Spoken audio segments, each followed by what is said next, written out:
It's another bad loss for the New York Rangers.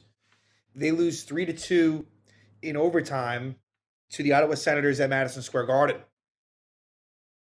We've seen this song and dance all season long. They're now 4-5-4 at home. So in essence, 4-9 at home. 4 wins, 9 losses at home. That sums it up all right there. And this was a game where the Rangers almost escaped with 2 points, but the Senators tied up with less than 50 seconds left in regulation, and then ho hum, they lose in overtime again because that's what they do. But the Rangers, there's just nothing that's inspiring confidence. It was a nice game at Ottawa, and they followed it up with a shit game here. They were outshot 37-27. They really were not all that good, but this was a game last year that they win. And again, this team finds ways to fucking lose. They find ways to fucking lose. That's what they do. 11-9-5 now. Tomorrow they're home against Chicago, who is the worst team in the league besides the Anaheim Ducks, who the Rangers lost to. And you just don't know what's going to happen. You really just don't. It's like, yeah, you'd think that they would win, but the Rangers had so many bad losses. It's insane. Rangers will lose to just about anyone. It doesn't matter how bad you might think that they are. Rangers could very well lose to that team on any given night. And I don't even know where to begin. It's very frustrating. This team, it's just something is missing. And I'm not sure if they're just not good or if it's just a lack of motivation. It's somewhere in the middle. It's somewhere where, again, it's a coaching staff and player issue. It's a combination. It's all involved deserve blame.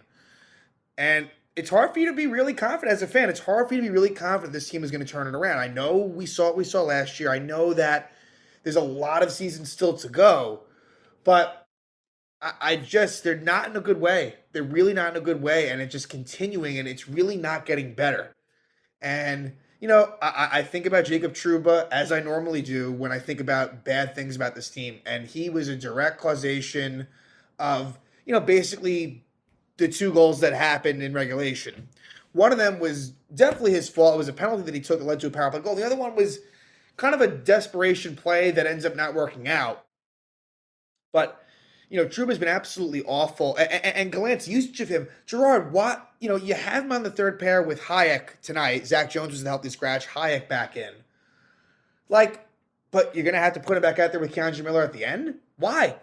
Just leave Braden Schneider out there. Schneider's better than Trouba right now. He is. And Schneider's not even that good. But he's better than Jacob Trouba right now, hands down. And we're going to put Trouba out there in overtime also. That's really going to help. He fucking goes offside in overtime. The guy's an absolute klutz. And you know what they say? Oh, he's playing with an injury. I don't know. I don't care what the hell it is. He should be getting minimal ice time. He's lucky he's even in the lineup. Seriously. I mean, this is going to go down as one of the worst captains in Ranger history. And there's been some bad ones. There's really been some bad ones that really, let's even, it wasn't as if it was horrific, but let's talk about, GM himself, Chris Drury. He wasn't exactly the greatest Ranger captain himself. And, and of course, he's the one that's in charge of making Jacob Trouba captain. Interesting. But, yeah, totally been done with him, totally done with him. But there's nothing we can do about it because he's going to be here because, it was a shit contract and that's what it is. Another person that, he had his assist tonight and then he said, you know what, I'm good. Artemi Panarin. Panarin, he got his 1 assist tonight. And then, you know what, that's all he needed to do tonight. That's fine. Panarin's another one of those that it's like those signings before the 1920 season, or I guess in Trouba's case it was a trade, but eventually a signing. After that, those 2 might very well prove to be big detriments when it's all said and done. And I know that Panarin has provided a lot to the Rangers, more so early in his Ranger tenure. And I know that, and if you look at the stats, the points is still there, the talent is still there, but he just frustrates me on a night in, night out basis. And look, the kids, Lafreniere specifically, what are you doing? Really, what are you contributing? Nothing. I mean, at least Kravtsov scored his first goal of the season tonight. That was good to see. So at least he's, getting involved. But, Lafreniere specifically, and Kakko has cooled off. It just sucks that And again, a lot of it is to do with the organization, like that they are not bringing these players along properly. It's blame goes all the way around, and I feel bad for Shesterkin, where he played very well tonight, but then when push came to shove, he just didn't get the win. He didn't get it done, and he's someone that should not be blamed for this loss specifically. But it's tough. Like, when you lose, you get a little, you have to critique, and his breakaways, where he used, that used to be a strength for him. It seems like he struggles when there's breakaways, and Brady Tkachuk gets some 5-hole. Seems like that's kind of the book on Shesterkin, where you just go low on him when he tries to spread. You just kind of tuck it under, and that's what happened. And really, Fox, and in terms of that shift, I think Fox, not great defensive coverage. Panarin as well. I don't know where Panarin was, but yeah, Rangers in this one.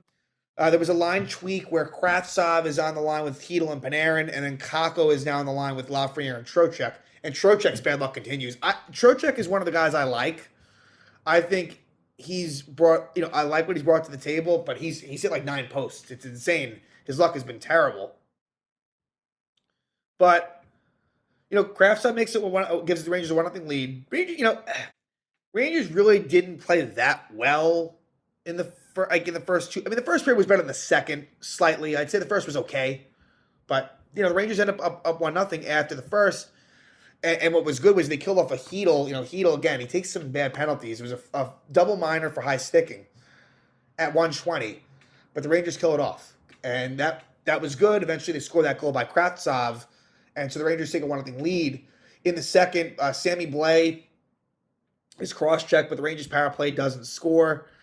And, the Rangers power play has not been all that good lately, and that's a problem too.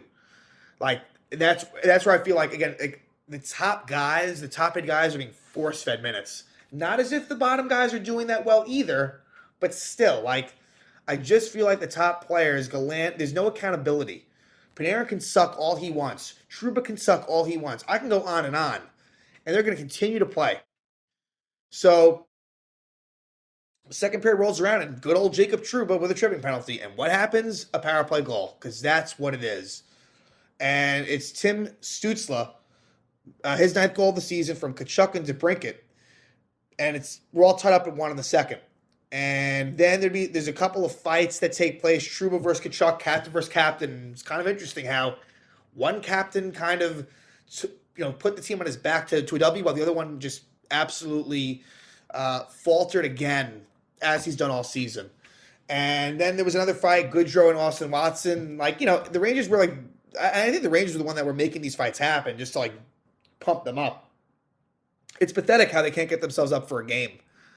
So we head to the third period, and the Rangers' third period I thought was a little bit better. Stützle slashes Fox at 3:33, but the power play doesn't score. But eventually, a nice hard-working goal by Mika Zibanejad, his 12th of the season from Kreider and Schneider. So, that line has been, I would say, decent the last few games. Kreider, Zibanejad, VZ has probably been their most consistent line, if I had to say. It's been pretty good, all's considered. Although, look, Zibanejad, there's still more to give there, but Zibanejad scores against his former team, gives the Rangers a 2-1 lead. And then Kravtsov takes a high sticking penalty. Bad penalty by Kravtsov, and he needs to cut that out. But at least, again, he scores that goal. He was involved. The Rangers kill it off. And then the Rangers, with Cam Talbot is pulled. And the Rangers, have a chance to maybe, seal it. But the puck's in their zone.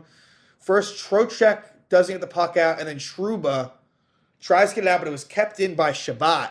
And he shoots it towards the net. Really nice deflection by Tkachuk and past Shesterkin. And it's like, here we go again. Here we go again. The Rangers can't protect leads. A few times they have, and they can't protect them. So we go to overtime, and I'm going to put it to you in just one simple way. Mika Zibanejad has a clear breakaway, and it was not a great attempt, and Talbot saves it. We go later, towards the end of overtime, and really, I guess there would have been a penalty shot, but a penalty should have been taken. This should never have happened. The Rangers should have played this thinking about the shoot, they should have been smart about this. Brady Tkachuk has a breakaway, not as clear as Zibanejad's, and he scores past Shesterkin. Zibanejad doesn't score. Tkachuk scores. Another assist for Shabbat. and the Senators walk out of there with a 3-2 victory in overtime. More disappointment for the Rangers. It's not getting any better, and it doesn't feel like it will. Even if they beat the Blackhawks tomorrow, it's like, and if they lose to Chicago, that's interesting. I mean, I don't know. Then alarm bells are going off, and I don't know, what that could lead to. Probably nothing, but it just makes you think. So it's more so, it's not so much that you have to win tomorrow, it's more so that you can't lose. You can't lose back-to-back home against Ottawa and Chicago.